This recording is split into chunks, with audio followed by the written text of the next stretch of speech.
Oklahoma coach Brent Venables, welcome to college football. Where have you been? Really had an epic rant on Friday about recruiting. Here's part of what he said. It's not all of it.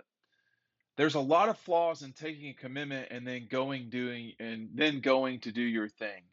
How can I manage a roster or know who else I need to offer if I got 9 guys committed, but they're going to see going to see Bama and Georgia and LSU and Texas A&M? How can I manage? How can I take commitments? I don't know what my numbers are. And then he goes on to explain what a commitment is, I guess, at Oklahoma and what it was at Clemson. I think this is a noble discussion of someone who's either looking at this in a very naive way or the rest of us are just don't know what we're doing. Um, it's 2022. Recruiting hasn't been like this for a very long time. Talking about there are flaws in taking commitments and then guys go take visits. That's what happens. I mean, that's just what it is.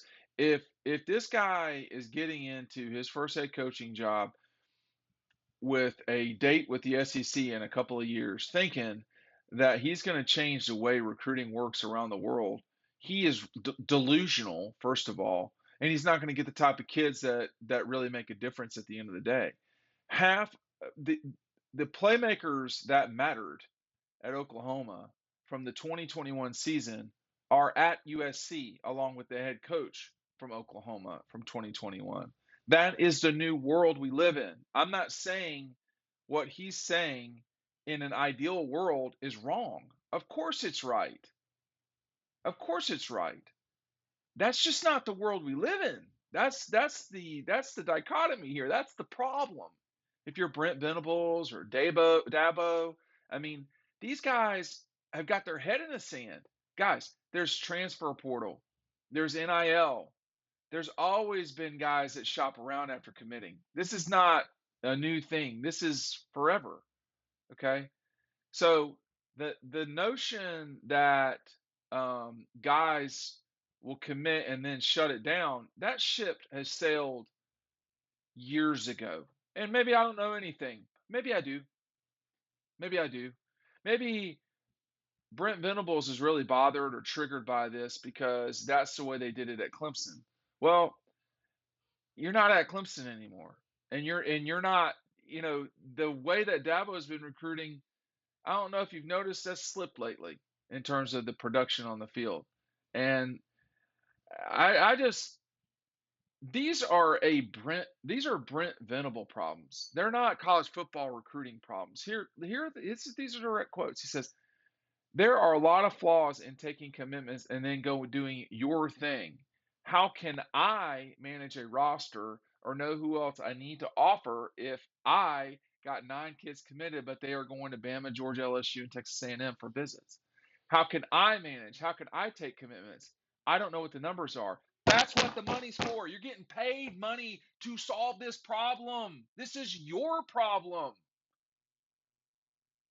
It's not our problem. It's not, you know, Sperling, Lucky. This is not their problem. They're trying to decide their future. It's not their problem. It's your problem. It's your challenge. It's your job. That's the point. Where do these coaches get off with this stuff? It's completely nonsensical and ridiculous. It's as if we owe them something. They don't owe you shit, man. You get a commitment from a kid and he goes to Texas A&M. What are you going to do about it? Huh? You're going to cut him from going to Oklahoma? So he's just not going to go to Oklahoma. Well, I don't know how we'll survive not going to Oklahoma. I've been to Oklahoma. Make sure you're picking up DAWGSTRUCTION today. This deal is going to run out soon. We've had a lot of people sign up lately for this. If you get DAWGSTRUCTION, you're going to get our 2022 preview. You're going to get both of these things in your mailbox. Order it now. I've got them both in stock. Again, I'm going to run out of the magazine, which means that this deal is going to go away soon. The links are down below. Make sure you're picking it up. If you're in Athens, you can go by Red Zone. I don't know how many have got left, but it's when they're done, they're done. So with the magazine. So pick it up down below. We live in a world where there are some coaches that feel like because they have a burden that something's wrong.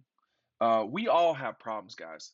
And again, the challenge of the coaches that are succeeding in a big way is not different than the challenge of a new head coach at Oklahoma or wherever, Florida. I mean, Billy Napier's not complaining like this, so, not that I've heard at least. So this is the reality on the ground. This notion that 16 and 17-year-old young men who are making huge decisions about their future are going to not survey all of the opportunities and options out there because they're committed to a school.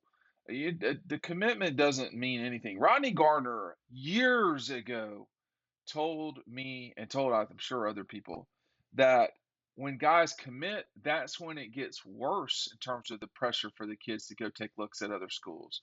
So, I don't know if there's like this lollipop and rainbow area of college football that Clemson's been living in over the last few years, but everybody else doesn't live in that world. It is a cutthroat, swimming with sharks kind of situation, and it's funny hearing these things from coaches who are at major institutions, like in Oklahoma. It's going to be real bad when you get into the SEC and the schools you mentioned, Georgia, Alabama, LSU, and Texas A&M, are coming for your throat on the recruiting trail. Kirby Smart doesn't care about your feelings. I don't think anybody does. And this should be a wake up call to Brent Venables that the reality is kids can do whatever they want to do. No, his point may be, hey, then they shouldn't commit. Okay, then they don't. Then they don't. I mean, who cares? I mean, guys can change. You can be committed to a place and change your mind. It happens. There are no certainties in life. Now, if it's me, yeah, I mean, like for instance,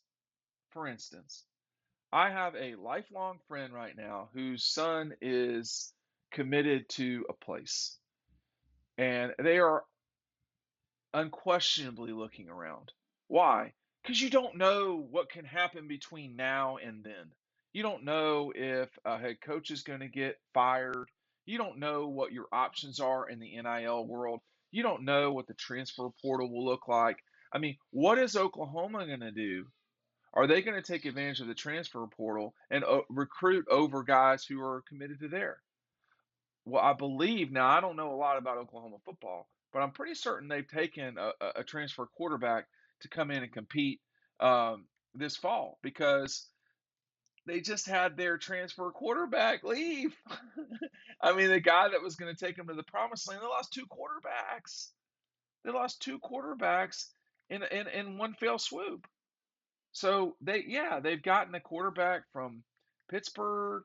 They've gotten this has been something that's been pretty common. Well, doesn't that affect things too? So I just for me, the sanctimonious stupidity that we hear from these coaches sometimes is really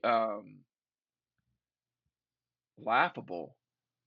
It is a nice notion that a 16, 17, 18-year-old young man would say, hey, I'm committed. I'm not looking at any other girls.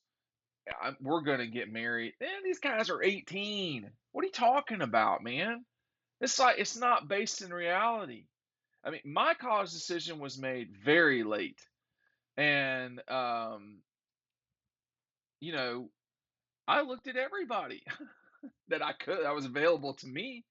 And there was one girl that was prettier than the others. And they maybe weren't knockouts, but that's what I had to pick from.